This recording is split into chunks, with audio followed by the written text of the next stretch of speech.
Welcome to Salcedo Paranormal. It is Sunday, August 21st, 2022, and tonight I'll be sharing true paranormal stories from the web. Um, just a quick update. The schedule has changed. Excuse me. I have decided to go back to 5 days a week. It'll be Sunday through Thursday. And the shows that may just be a little bit shorter than they were before. I think I was trying to do too much research in the time I had each day. So I think with cutting back on that a little bit, and putting together a little bit less for shows, even though I like to have 2-hour shows every day, that's just not possible as of now. But at least we can still have shows 5 days a week again. So I'm really happy about that. Same time as always, 8 p.m. Eastern for the live stream. And yeah, so that'll be that. Sundays and Tuesdays will be true paranormal stories from the web. Mondays and Thursdays will be paranormal news. And then Wednesdays will still be the whatever we need, reviews, special episodes on certain topics, those kind of things. And then once in a while we may do an extra Friday show here and there. So, and then of course, any of these days, whenever there's a guest or a topic that we need to cover, I always like to reserve the right, let's say, to have that done on one of the days of the instead of the usual topics. So, as always, you can find all the episodes of the podcast along with links to social media, ways to donate, and ways to contact me at salcidoparanormal.podbean.com. That's SALSIDO paranormal.podbean.com. Always happy to hear from you all, whether you have comments or questions or topic suggestions, or if you have stories of paranormal experiences, whether they're your own or from others that you trust. Happy to either read those or have you join me on the show to talk about those. And I've already gone over the new schedule and the plan for this week. So I believe that takes care of all of that. And I'm very happy again to have a special guest on with me that joins me here every so often and has done a couple of these true paranormal stories from the web shows with me, which have been amazing. So I'd like to welcome Jen to the show.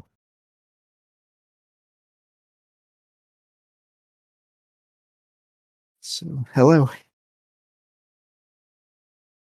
Uh-oh, I'm not hearing anything. I wonder if there's a problem. I don't know. I'm looking. Doesn't look like you're muted, so that's good. So, but no worries. We will work on that. But let's see. Still not. Let me see here. Yeah, still not hearing anything. I don't know if what's happening, but I think she just restart. Maybe she's restarting. Excuse me. And but yeah, I'm looking forward to the new schedule. So it should be good. There it is. Hello. There we go. Sorry about that. How are you doing? I'm okay. Thank you for me, and no worries. Tech issues happen, everyone. So, but Yeah, I yeah, just logged out. thank you for being here. Yeah. Yep. Sometimes that's what you have to do, unfortunately. Yeah, well, I'm So, happy to be here. I'm forward to hearing the stories. I might have a delay or something on my end. I don't know. You sound good to me though. I can hear you fine. okay, good. Good. Well, then I will just get started here, and we can talk after that, and then we'll go from there. So, this first story says, in 2010, I was a junior in high school, and I have never been good at charging my phone.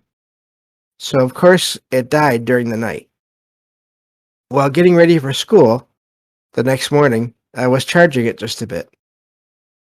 After getting ready to go to school, I grabbed the phone, and I went about my morning classes. After my morning period of classes, I guess they mean, I went to the cafeteria and sat with my friends, which included my cousin, who is my age. Our mothers are twins, who gave birth to myself and my cousin 17 days apart. She then proceeds to ask what I was talking to her about last night on the phone. I was dumbstruck. I opened my phone, and there were no outgoing or incoming calls. Plus, my phone had died. She pulled her cell phone out, and yes, at 4 a.m., she had a 2-minute conversation with me, which she explained that it sounded like me, but I was a little hard to understand with all of the people talking in the background. She told me I sounded worried, and she asked where I was because it was 4 a.m. I mumbled something about a pizza parlor and said I have to go. This place will collapse in a minute, and I need to go inside. End of call. In my last class of the day, a boy I was a casual friend with asked why I blew up his phone at 3 a.m. Again, I said no. My phone was dead the entire night. That never happened. He showed my 6 unanswered calls, and of course he rolled his eyes. Typical teen pranks. So at the end, I restarted my phone, thinking it is my phone. Nothing unordinary. No incoming or outgoing calls. I pushed it aside. But I have always been wary of fire or pizza places since. I wish I was joking. I think about this occurrence every now and again, but it's been over 10 years. Last night, after watching a couple of funny shows and stand-up, my fiance and I fell asleep with with headphones, listening to random videos, which I always do. I fell asleep and the phone died in the middle of the night. My fiance and I woke up, woke up because our dogs needed to go outside to do their business. He looked and said, "Why did you text me night at 4 a.m.?" I grabbed my phone, and I guessed the nonstop video playlist drained the battery. I checked my phone, and no outgoing message. There was only the message including a cooking question to my dad at 3 p.m. Anyone have a logical explanation? And that's where that it ends. And quite the story there. So, what do you think, Jen, on that one? Yeah, that is quite the story. I don't know. I've heard a lot of things about spirits using, electronics to communicate. I've heard about that. This is really strange, though. I think that I don't know. I've heard about studies done. Can you hear me okay? Yes. I, Yep, you're good. okay. I wasn't sure if I might be. I was like, I might be having trouble with it. I don't know. But so there have been studies in lucid dreaming, where the individuals that are in the studies are asked to do something, some type of like open an envelope on a table in the room that has a picture in it, and they're supposed to do it in a lucid dream state. So they're completely asleep. And somehow these studies have been successful. They've had people that were able to do this, kind of like remote viewing. There's something kind of going on there with the astral body, or something with the way that the brain is taking in this information that we're not really understanding for some reason. And when I think about this, in the way that our phones, the way the electronics convey information on this on the radio waves, on this invisible light spectrum over vast distances, carrying either sound, acoustic information, or um, all the information basically that you have on your phone in any way whatsoever. And there might be, if you have these are friends of hers, or well, in any case with anybody really, there's a kind of this back and forth of these radio waves that are all around us all the time, going back and forth between our different devices. And I wonder if somehow in her like in this state where she's sleeping really deep, or and maybe not even that, I'm not sure, but I wonder if somehow the information is being conveyed over those same radio waves. And if somehow she was reaching out in a very, you know, some type of very strong, vivid dream in some way, that it was somehow being transferred, like the information coming out of her mind or something was being transferred onto those radio waves as information somehow that actually did manipulate the phone in some way across all that distance. So I don't know. It's very hard to try to figure out because otherwise, what could have happened? Maybe there's a parallel timeline where in some other dimension she actually did make the phone call, but not on this one. But I do think there's something to do with the carrying of the information on the radio waves and the way that the mind, when it's sleeping in a sleep state like that, can interact with the environment somehow that we really don't quite understand. But I think that there's something like that possibly going on. Very cool story. Yeah, this that made me think of. I wonder what if somehow she was instead of through her phone, she was even bypassing that and just reaching out to other devices with their mind. It makes me wonder if it's almost like I wonder if maybe that these people maybe had this idea or got this idea of telepathy if they could actually just communicate with each other. Um, or at least the writer of the story could with them anyway. Maybe just through the mind, wouldn't even need a phone. I wonder if that's just the way that because that's what we're used to. That's what so many people are used to is phones now, obviously. And so yeah, I'm wondering if it's that if somehow she's just sending out thoughts and somehow they're being converted into these radio waves that do reach out to the other phones that she's already familiar with. Um, or if it is some kind of a astral or a parallel universe version that is is reaching out with their own phone in their own dimension and somehow it's crossing over into the one here. Uh, Either way, I really thought that was amazing. It wasn't as simple as a single single text or call that was just happened one time where it could have been a mistake. And I'm just wondering if this person has this happen more than they even realize, and people just don't respond to the things that they get from this person's phone all the time, or they just wait and they talk about whatever it is after and don't even really bring up because they don't even know that this person maybe that their phone was not working. And so it's really a amazing story there, and some possibilities are just really surprised me when I found this. Yeah. The telepathy thing you mentioned, I think that is it's an incredible possibility that somehow, because when you think about the way that telepathy might work, it's kind of like when you sit and you have a song stuck in your head. You're hearing the song in your head, but you're actually not hearing it outside of your head.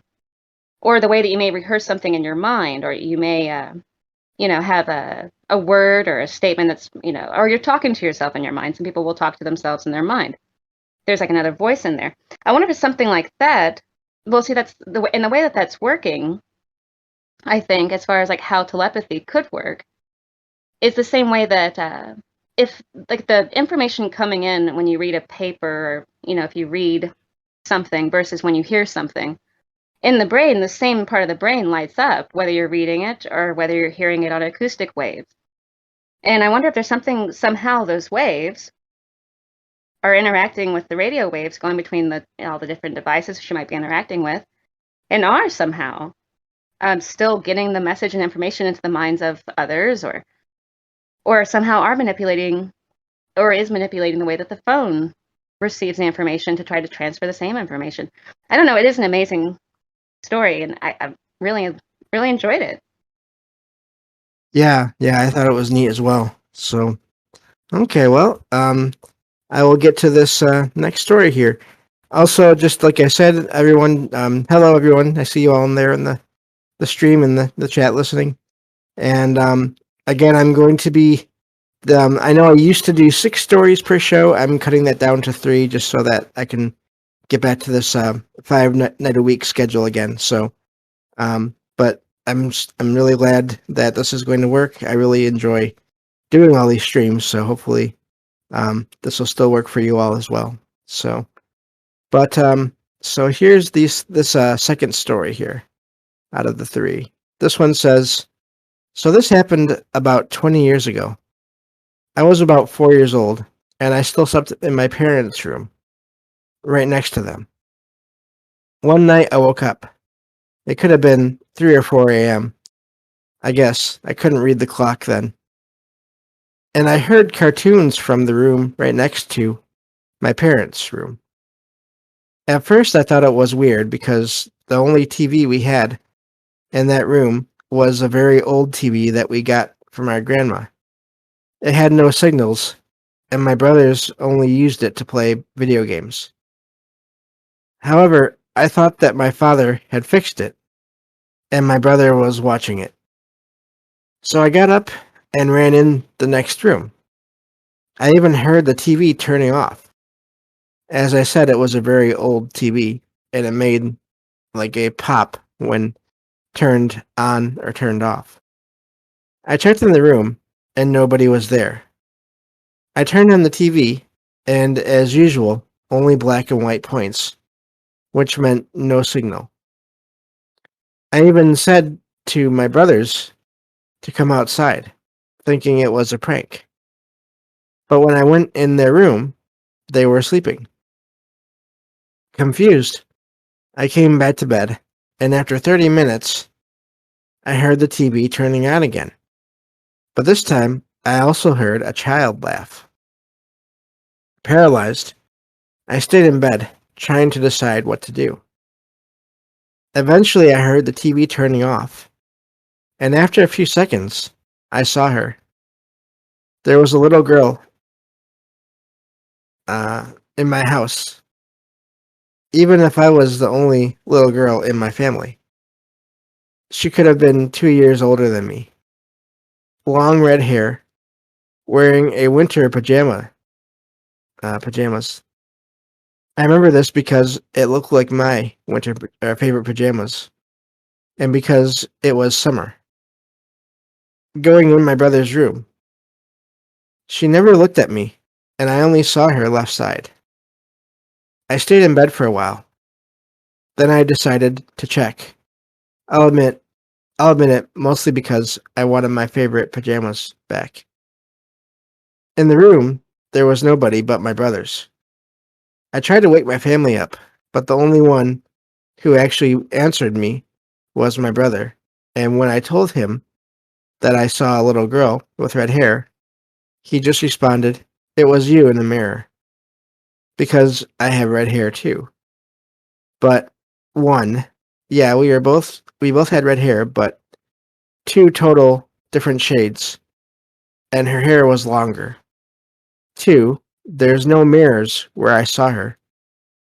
3, she was up, walking, while I was laying in my bed. 4, she was older. 5, she was wearing winter pajamas in summer. And of course, I was not. There was no way it was just me. He just told me that because he wanted to go back to sleep. He did right after that, by the way. The next morning, I told my family what I saw. They're pretty skeptical about everything paranormal, so they just told me I was dreaming. But my brother remembered that I had woken him up that night. So after 20 years, I'm still absolutely sure that what I saw was real. And that's the end of the story. So, that sounds like this little girl saw someone or something. Yeah, it does. That's really strange. I mean, I wonder sometimes about these kinds of stories where people see what seems to be like a spirit kind of imitating what they look like or what they sound like. And you have the electronic interference again, too, in this story. That's really, it's kind of strange. But it makes me think of if these certain types of dimensional beings or shadow beings or whatever, you know, if you think about a black body theory type of thing, wherein like a perfect black body, like a hole, for example, black hole, they take in all of the different spectrums of uh, radiation that they come in contact with. They absorb it all. And so anything they come in contact with, I mean, there's constantly an exchange going on between all objects and all people and all things. And with our environment, our mind's kind of just perceiving something like what we're actually seeing. We're not seeing accurately, like necessarily.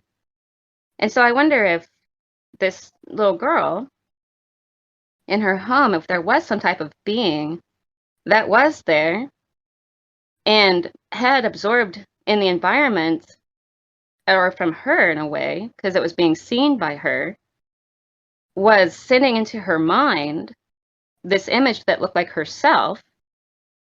And perhaps that's what she was seeing. It was like this being that this being could take on sometimes maybe. I mean, it's just speculating, but if sometimes these beings can take on people in their environments or sounds in their environments, and the brain isn't actually, maybe since she was so little, she was seeing it in her mind that way, but it might have been something completely different actually in the physical world.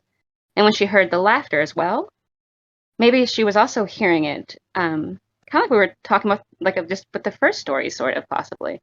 Or there's this idea, maybe with the doppelganger thing, but in this case, of the stories you hear out of like Finland and stuff, where there's an encounter of a spirit that goes ahead of you and does what you're going to do, because she does eventually get up and go to the brother's room. So there's that very strange aspect about it. But I don't know, it's hard to say. But do you know what I mean? Maybe there's no telling, but it does sound like they are somehow imitating, not exactly, not precisely the same as what she looked like, but in her mind, it had absorbed from her in some way, from her being, her appearance, and was reflecting it back out and into her mind as that or something. I don't know. That's a real, and the interaction with the devices, like once again with the television and the PlayStation and so on and so forth. And then that's weird that the brother said, you saw yourself in the mirror, but he went right back to sleep. So he kind of said it, and of course that is dismissive. But what if in a way it's kind of true? And there are some beings out there that can't, that's how they're taking on the appearance or something. They're absorbing it, like the way that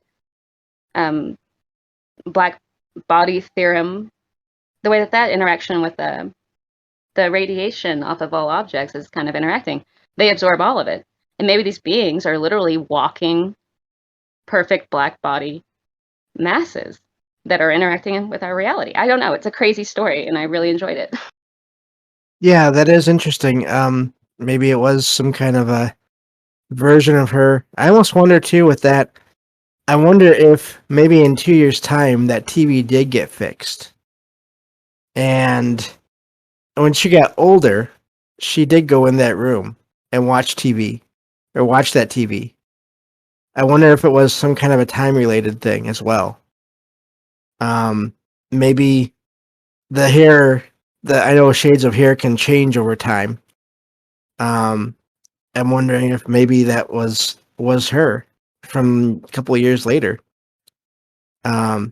Just going in that room, somehow there was some anomaly there going on, and maybe it wasn't even nighttime over there in that 2 years later, and that's why there was no problem with this apparition going in there and watching TV. So it's so yeah, I don't know. It's a lot of possibilities there. Again, yeah, the technology being manipulated.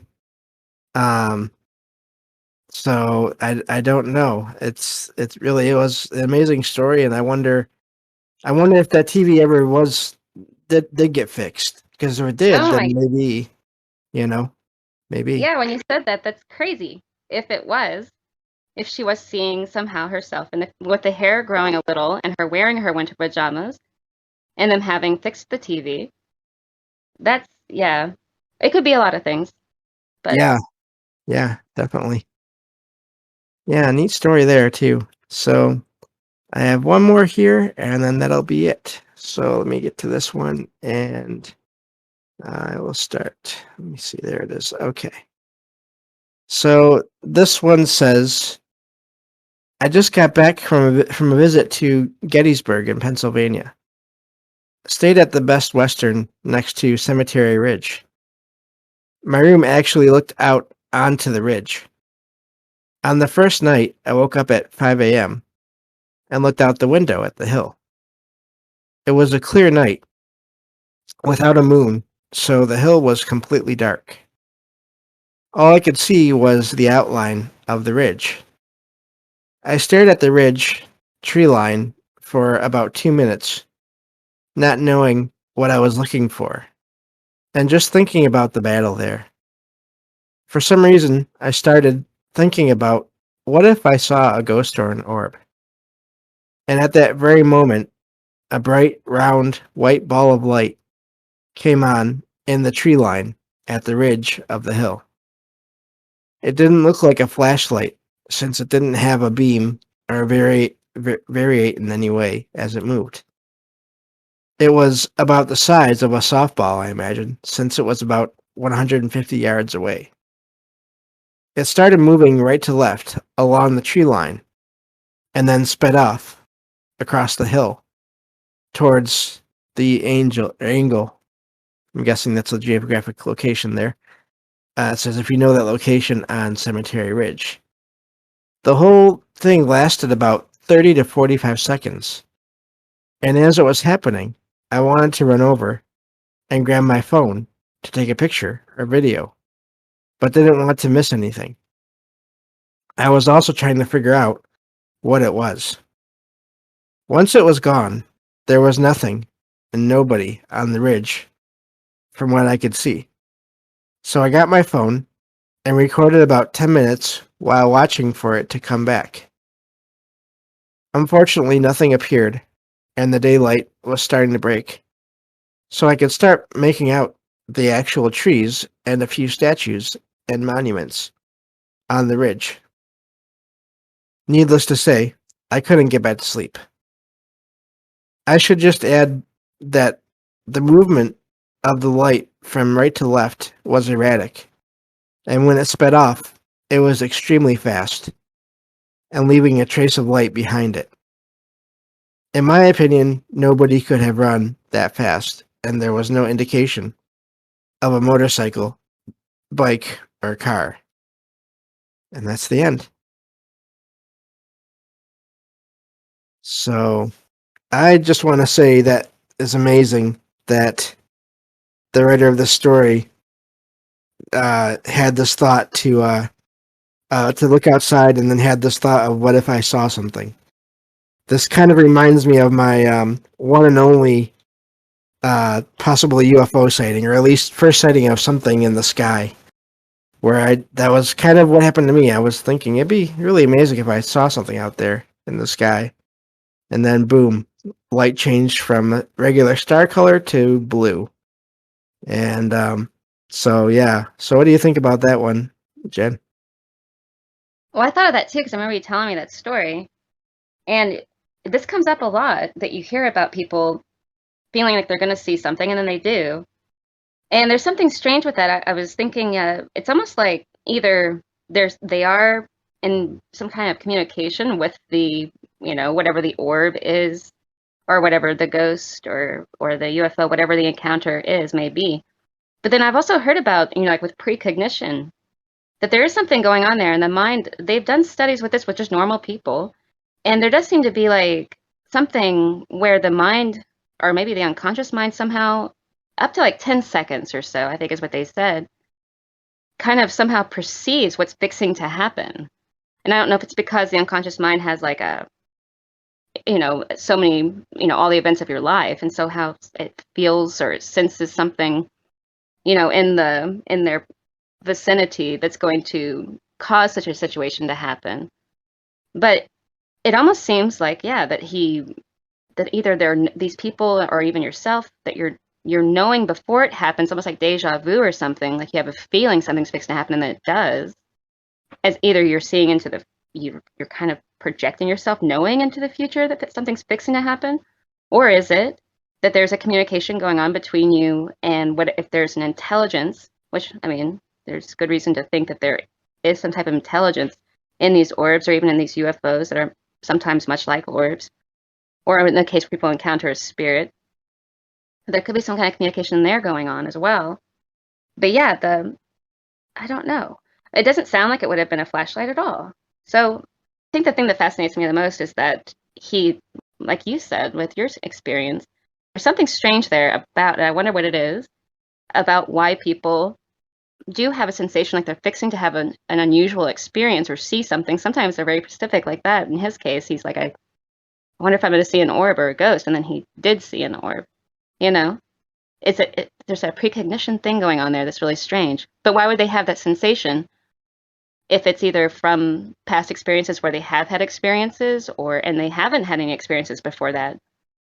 So I don't know what it is, but it's very provoking. It's a very good story, and this is a great show tonight, and I really appreciate you having me on to share this time with you. Oh, no problem. Yeah. I do wonder. I also wonder, and of course the writer doesn't mention, but I wonder if they've had any other experiences ever, or if that's their first one, or only one, because that would be amazing as well if that was the case. So, but yeah, still really neat, and I mean the location being near Gettysburg. Um, so yeah, I don't know, but really neat story, and as always, thank you, Jen, for being here with me. I appreciate it. Yeah, I enjoyed it. And all these stories, the strange connections between the interaction with electronics and there being something out of the ordinary happening or something straight up just completely paranormal happening. And that there's something going on, I think, with all these waves of energy we're messing with, these radio waves and, invisible spectrums, that somehow there's some type of interaction occurring either with our minds, just on and these are all being seen just in the mind that otherwise would be invisible. And so we are seeing them picking it up somehow, the same way that people do with telepathy or, things of that nature. But then you also have these other beings that are manipulating that spectrum too. And then precognition and stuff. But yeah, great stories. And I really thank you so much for inviting me to be on with you. And I had a great time. And I'm glad. No problem, and we'll have to do it again sometime. That sounds awesome. Have a great evening. Thank you. No problem. You as well. Thank you. So that'll be it for tonight. Let me go back through here. I didn't look at the chat a lot. I mean, I looked at it, but I didn't get to read anything. But just looking at the very bottom here, Derek says they're at least interested somewhat in the weird to have the thought to go outside to go see something. Yeah, or at least look outside, yeah. Apox says maybe orbs are psychic portals, quantum connections. Hard to say, right? But yeah, if they were, Derek says if they were completely unfamiliar with the weird, then it's scarier to me, like possessing them to go outside. Yeah, I don't know. But definitely interesting stories there. I'm really glad that I found those, and I always wonder if I'm just going to find kind of your basic stories, or if there's going to be stories like that really do they work. They're not just the usual minor sighting or hearing one sound. I always look for these kind of stories, and I'm glad that they show up, because that means people are having these experiences and thinking about them too. So, but anyway, so tomorrow I'll be back with paranormal news, and thank you all for listening, and I will talk to you tomorrow night on the next episode of Salcedo Paranormal. Take care.